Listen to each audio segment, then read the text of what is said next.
YouTube, what is going on, guys? And today, as you guys clicked on the video for, these are going to be beginning the top 10, or just the list in general. Just today is a top 10 because there are a lot of great games coming out as you clicked on the top 10, or my top 10 most anticipated games of 2017. I'll give you guys a little more insight on why I picked these, and before we actually do get into it, I do want to address something. As you guys know, Scalebound was canceled, and that was actually at number 3. And this is how Prey ended up getting on this list. Um, um, it was a very, very close between number 9 and this when it was at, but due to Scalebound being canceled, I brought it up. And so, yeah, hopefully none of these other games get canceled, but Scalebound was at number 3. Very close. It was my most anticipated exclusive.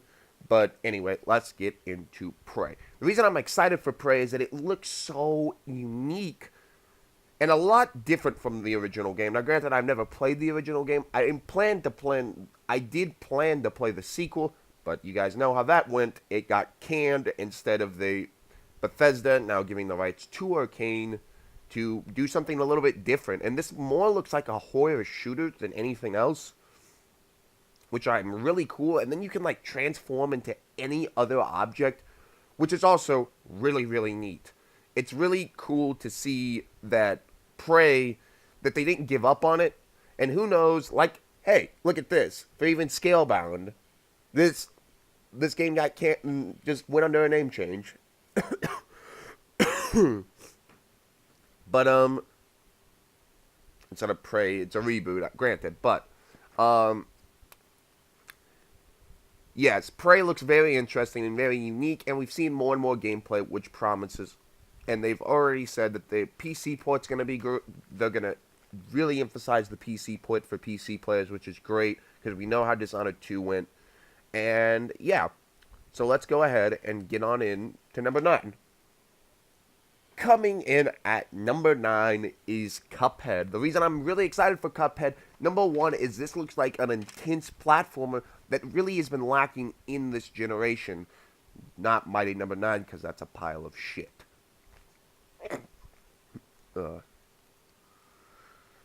And platformers really haven't been relevant or even that, I guess, great on this system.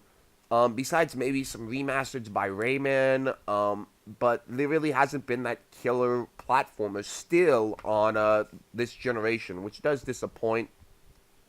At least side scrollers, and I'm a big fan of side scrollers.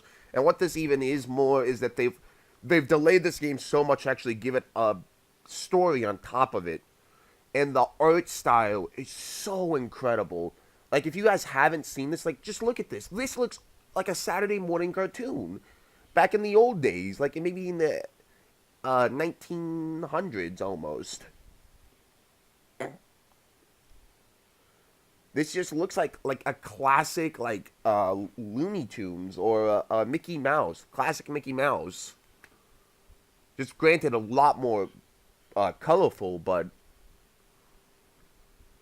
they've also really emphasized there's going to be a lot of bosses, which I'm really excited for because you guys know I love Dark Souls. And I am excited to see what Cuphead will bring that nobody else really can bring. Because there's a lot of things that you can do with side-scrolling that not a lot of people can do. But also on top of it, as you see, there is co-op on top of it. They're adding so much to this game that I think this game is going to be about $25 probably at launch. And it's going to be a case maybe of Shovel Knight where they keep adding content to it for free. But this game looks incredible. Microsoft is really behind it. And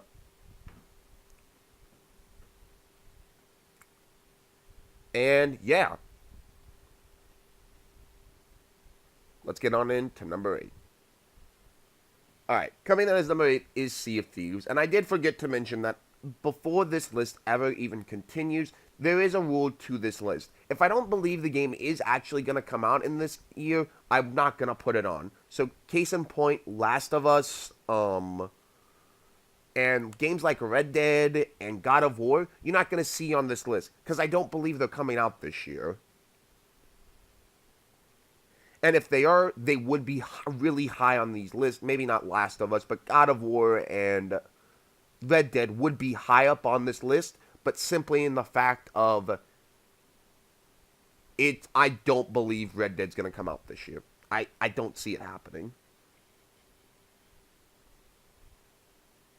But anyway, let's talk about number 8, Sea of Thieves. Now, granted, not a lot has been shown on this game besides it's a real, authentic pirate game. From what we can see, that you're gonna battle ships, you're probably gonna find treasure, and just play with friends. And I really think that's what this game's gonna come down to for a lot of people. If you have friends to play this game with, you're gonna love it. If you don't, you're probably not gonna like this game.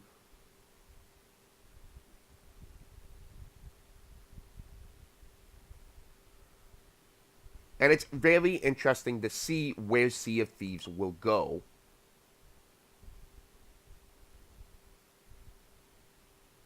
I do think this game will be a success to me, and I think it will do well, maybe sales wise, because it, like I said, it is going to be that game that you are constantly going to have to play with friends. I do feel like this is a game you're not going to be able to log into and get in like a couple hours by yourself, which is kind of concerning, but it is rare after all, and Rare doesn't usually make bad games besides Connect, the Connect crap. And no, Banjo and Kazooie Nuts and Bolts is not a bad game. It's different from a Banjo game 100%, but it's not a bad game.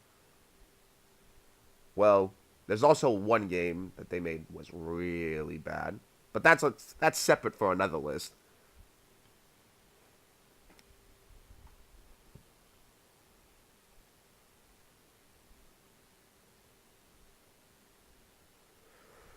But anyway, I do think Sea of Thieves is great, but all these questions do hold it back from being any higher on this list.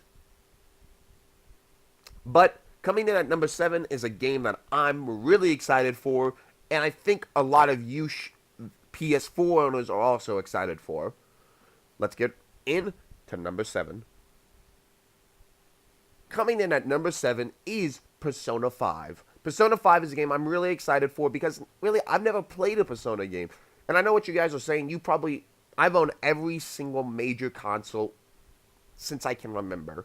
Um, but on the PS1 and PS2 eras, um, we really didn't get like anything like JRPGs or anything like that. It not because we didn't like them or anything. It was just that there were other things at the time that because we had to all save up, my brother, and we all had to mutually agree on a lot of the games that we got. So at the end, we always got like Twisted Metal or something along those lines, like Twisted Metal, Crash Bandicoot, Spyro, and then a lot of crap. There was a lot of crap on PlayStation 1, but there was also a lot of good. Pipe Dreams, if you guys ever remember, it was an old puzzle game that was really, really cool. But granted, our small minds really couldn't wrap around it, and I don't think none of us could really play Persona at like the age of 4 or 5.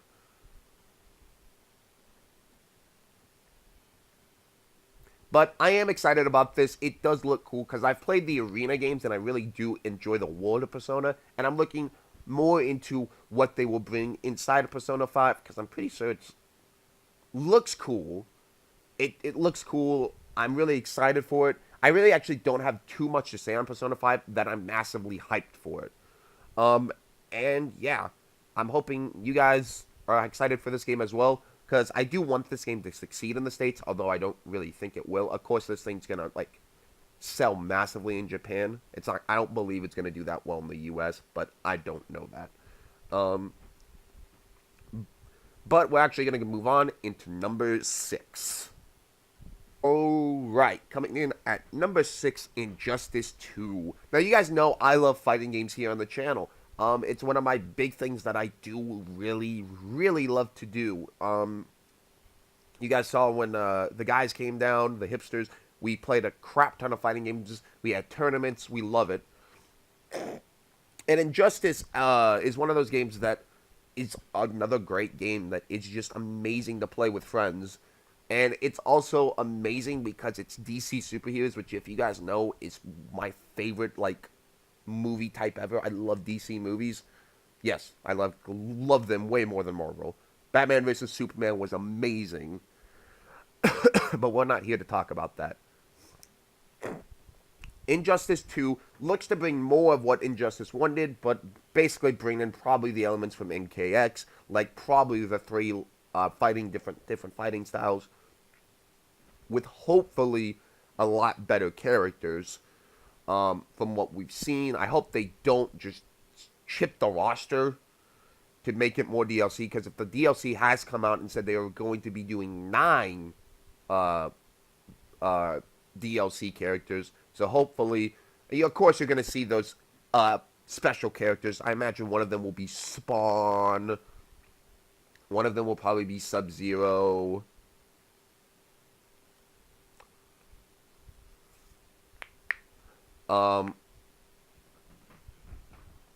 But hopefully they don't chip the roster down too much, because I wasn't the biggest fan in the world of the different fighting styles, but I definitely see its point of it, because it does bring a lot more strategy into it, thinking, okay, this guy picks this fighting style, which means this fighting style isn't the best for it, but these two fighting styles are kind of good, and you have to figure out which way is the best way to play for you, because there are some instances where it will come into play of this fighting style. I don't need any of these moves. Like, I would rather have a simplified move list, and I think that's what they're going for.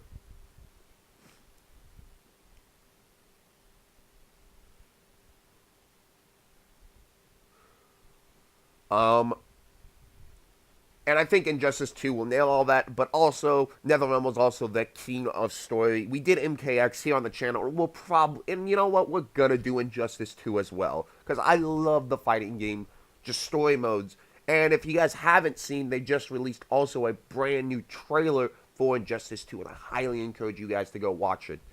Um, but with that being said, we're gonna move on to number 5, Injustice 2. I'm really excited for.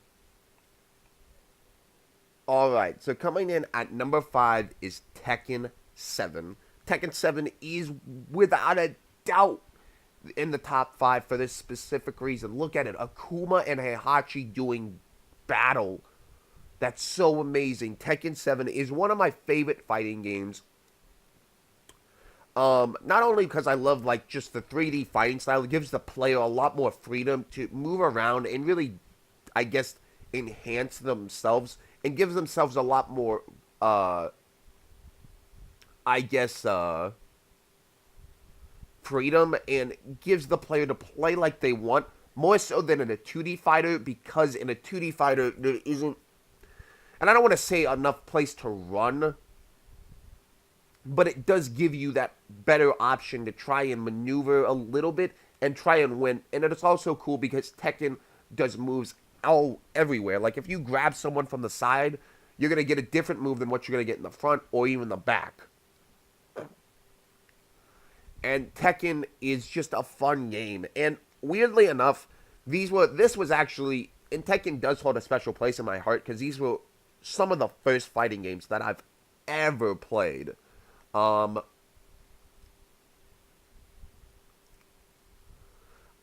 It really does show that this is amazing, such an amazing franchise. Because I remember this Tekken 3, I believe it was, on the PlayStation, or Tekken 2. I'm not sure which, but I remember we got it. It was one of the games that we all pitched together. Me and my brothers bought, and we bought Tekken 3. And it was just a really fun game to play. It was a really, really cool game, and it does hold a special place in my heart. And Tekken Tag Tournament 2 was so fun. Such a great game. And I have high hopes that Tekken 7 will bring it back tenfold with more kick-ass combat and just great mechanics. And they've already improved with a guest character in Akuma. How can you not want that? So, we're moving on to number 4. Coming in at number 4 is Sonic Mania. You guys know this. I'm a massive Sonic fan. And I love this so much. Sorry. that Sonic is finally coming home to his 2D platforming roots. And it's headed by the guy who did Sonic CD, I believe. Um, and yeah, this looks absolutely incredible. Sonic is going back to his roots in I believe his 25th anniversary.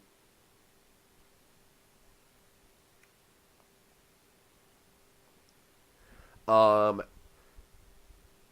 and yeah, this game holds a special place in my heart again because this is a game that um looks great, but as a child, I remember playing so much Sonic 1, 2, and 3 on the Sega Genesis. They were so great games, and now it's coming back finally to its roots. Sonic and Knuckles, oh,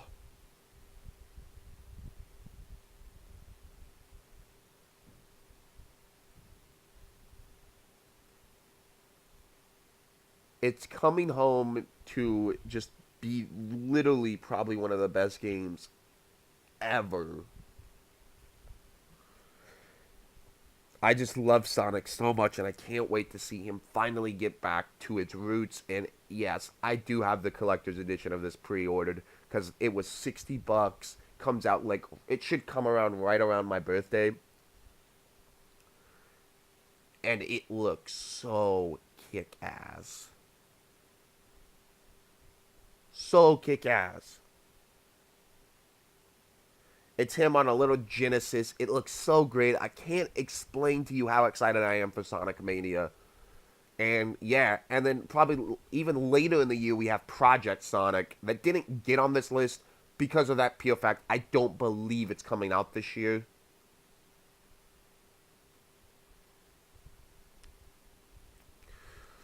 But we also don't know that much about it. We do know a lot about Sonic Mania though, and I'm super excited for it. So let's get into number 4. All right, so actually coming in at number 3, I know what I said last time, but coming in at number 3, Sonic Mania came in at number 4. This is going to be number 3 on the list. Horizon Zero Dawn. What can I not say about this game that's already been said? That the gameplay looks phenomenal. It's got dinosaurs. You have a bow and arrow. The graphics are incredible. The only thing that this game holds in question is its story, and I hope to God Guerrilla Games doesn't screw this up. Because this game looks so kick-ass, and I can't wait to play it later in February. It really does look like this could be one of Sony's next big IPs, and I think this will hit the mark as long as these trailers haven't been deceiving us gameplay wise and the story nails its mark. But this game is highly anticipated by Sony fans all across the world. This is probably Sony's big game for this year because maybe God of War. Maybe God of War if it comes out, but I don't think that's coming out. And Last of Us No Way in Hell is coming out this year. Um, but we are going to think this is probably because their big holiday game will probably be Detroit Become Human. But let's move on to number 2. Coming in at number 2 is Marvel vs. Capcom Infinite. It's finally here. Whew, Disney finally gave Capcom the green light to go ahead and make this sequel finally happen. If you guys don't know, I'm a massive Ultimate Marvel vs. Capcom 3 fan. I love this game. I'm super hyped. Like, the amount of hype for this game can only be matched this year by one game. You guys probably have already guessed it. Since it basically I have to think it comes out this year. But Marvel vs. Capcom Infinite looks awesome. They've already said they're going to bring back a lot of classic franchises, and Capcom, this probably means that a lot of classic characters are going to come into Marvel vs. Capcom Infinite. Now, granted, there has been leaks of characters, but those are probably beyond fake. I'm not even going to list them because they're too amazing to be true. But right now, the roster is Iron Man, Miss Marvel, and Captain America, and the Capcom roster is Ryu, Mega Man X, and Morgan.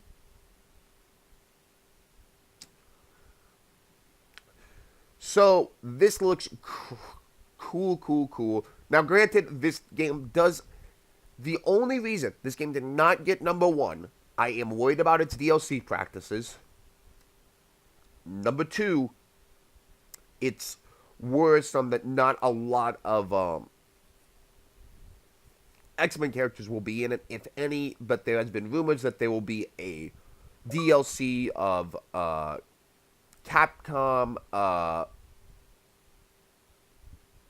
versus X-Men, and they were going to have a 9 like X-Men characters come in to it, which I'm insanely excited for if that's the case, and really hope this game doesn't have any delays or anything, because right now it's in the quarter of of late next year, of this year actually. I don't know why I said next year, but there is a chance. But I do believe this game has more of a shot of being released than a Red Dead, than a God of War, than a Last of Us Part 2. Last of Us Part 2 ain't happening.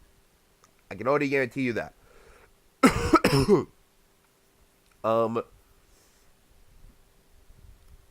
Red Dead has a chance to happen. I don't believe it will happen.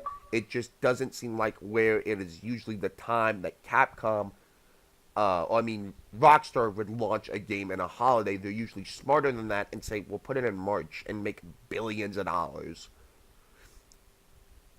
But Capcom believes that this game can and will be the next big great fighting game. So let's go ahead and move on to number one. Coming in at number one, Mass Effect Andromeda. This is a game I'm so excited for because you guys know I've played the Mass Effect trilogy and I loved it so much. Now, granted, I didn't buy them all at launch, and I'm sort of glad I've waited to buy all of them and make that trilogy a reality, because I'm actually replaying them for the third time with all its DLC, except for Mass Effect 1, because I can't. After you play Mass Effect 2, it's really hard to go back and play Mass Effect 1, in my opinion at least. But Mass Effect Andromeda looks to be their next big thing. They had the Mako back. That's going to be awesome. The gameplay looked sick from what they showed at the Video Game Awards. This game just looks intense. So intense, and I'm so excited. Granted, there hasn't been that much shown. The graphics look great, which that does worry me. And that's why I kept going back and forth between Marvel vs. Capcom Infinite and Mass Effect Andromeda. But it just kept... This game inched it out more because I'm more confident that BioWare is not going to screw over the people than I am Capcom screwing over people. And Mass Effect Andromeda, of course, it's got that like 40-hour single player that we're all going to play and we're all going to love. I just cannot wait for Mass Effect Andromeda. It looks so incredible, and that is my top 10 most anticipated games. And I want you guys to have a fantastic Friday, because we're going to be doing a list like this every single week, hopefully. Now, I'm not guaranteeing that this will come out every single Friday, because there might be times that I don't end up filming this, and I'm going to feel like a dick for not. But I'm going to aim to try and have this out every single Friday. A list video will be made. That's also going to include, like, because I'm gonna try and get a wrestling show out for you guys weekly, because my wrestling stuff always seems to do well. So I'm probably gonna make like a top 5 biggest news stories of the week, um, for you guys, and then I'm gonna give my opinion on them possibly, or I might just, I don't know. That one I'm not too certain on. I want to bring back the podcast to just talk about games and stuff. Um, Instead of doing like these like 20-minute long things to talk about a single topic. But so yeah, thank you guys so much for watching. Tell me what your guys' top 10 most anticipated games, or just tell me some of your most anticipated games down in the comments below. I know I'm probably gonna get shit for not even including like Red Dead or anything like that, but I did specify that I don't believe Red Dead 2 is coming out this year. I think it's gonna be an early next year game. But we'll see. Thank you guys so much for watching. Like I said, like, favorite, share, comment, and subscribe. And as always, tell me what you guys want me to let's play or do anything like that. Tell me what you guys' anticipated games are, any type of that stuff. And I'll see you guys tomorrow for more whatever the hell we're let's playing. I think it's Dead Rising. Yes, Dead Rising. And I'll see you guys tomorrow.